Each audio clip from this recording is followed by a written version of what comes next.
नमः भद्रं कर्णेभिः शृणुयामदेवाः भद्रं पश्येमाक्षवीर्यजत्राः स्थिरैरङ्गैस्तुवागुंसस्तनोभिः व्यशेम देवहितं यदायुः स्वस्ति न इन्द्रो वृद्धश्रवाः स्वस्ति नः पूषा विश्ववेदाः स्वस्ति नस्तार्क्ष्यो अरिष्टनेमिः स्वस्ति नो बृहस्पतिर्ददातु ॐ शान्ति शान्ति शान्तिः ॐ लं नमस्ते गणपतये त्वमेव प्रत्यक्षं तत्त्वमसि त्वमेव केवलं कर्तासि त्वमेव केवलं भर्तासि त्वमेव केवलं भर्तासि त्वमेव सर्वं खल्विदं ब्रह्मासि त्वं साक्षादात्मासि नित्यं ऋतं वच्मि सत्यं वच्मि अवत्वन्माम् अवभक्तारम् अवश्रोतारम् अवद्धातारम् अवद्धातारम् अवानुषानमवशिष्यम् अवपश्चात्ताते अवपुरस्ताते अवोत्तराताते अवदक्षिणाताते अवच्छोर्ध्वाताते अवाधराताते सर्वतो मां पाहि पाहि समन्तात् त्वं वामयस्त्वं चिन्मयः त्वमानन्दमयस्त्वं ब्रह्ममयः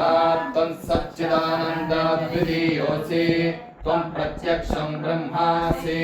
त्वां ज्ञानमयो विज्ञानमयोऽसि सर्वं जगदिदं तत्तो जायते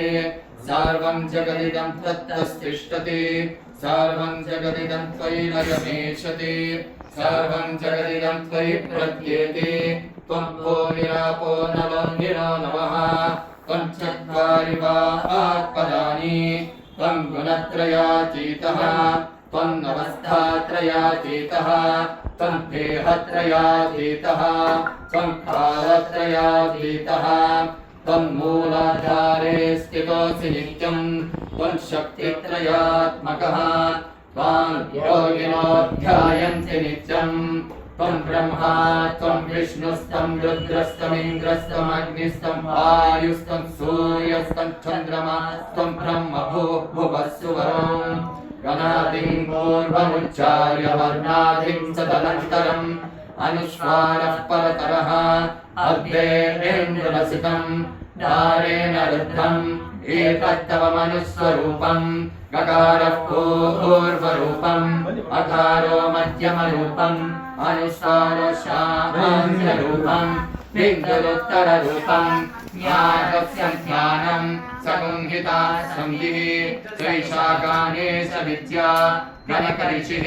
ऋषिर्गायत्री छन्दः श्रीमहागणपतिर्देवता ॐ गं गणपतये नमः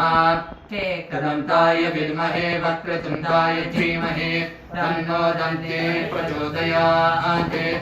एकदन्तं चतुर्हस्तं पाशमङ्कुशधारिणं तदं च वरदं हस्ते बिभ्राणमूषकध्वजं रक्तं लम्बोदरं शोर्वकर्णकं रक्तवाससं रक्तगन्धानुलिप्ताङ्गं रक्तपुष्पैः पूजितं भक्तानुकं किनं देवं जगत्कारणमच्युतम् आदिभूतं चतुष्यादौ प्रकृते एव पुरुषात् परम् एवं ध्यायन्ति यो नित्यं स योगी योगिनां वरः नमो भ्रातपतये नमो धनपतये नमः प्रमथपतये नमस्ते अस्तु लम्बोदराय एकदन्ताय विघ्नविनाशिने शिवसुताय श्रीवरदमूर्तये नमो नमः। नमस्ते अस्वायुधाय तताय धृष्णवे भाभ्यां तते नमो बाहुभ्यां तव तन्वने परितिद्धं वनो हेतिरस्मां पृनक्तु विश्वतः अथो यज्ञश्रुतिस्तवारे अस्मन्विदेहितं शम्भवे नमः। नमस्ते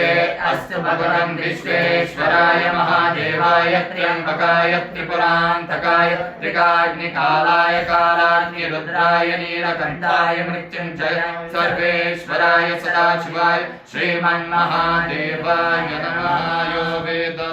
स्वरः प्रोक्तो वेदान्ते च प्रतिष्ठितः तस्य प्रकृतिलीनस्य परः स महेश्वरः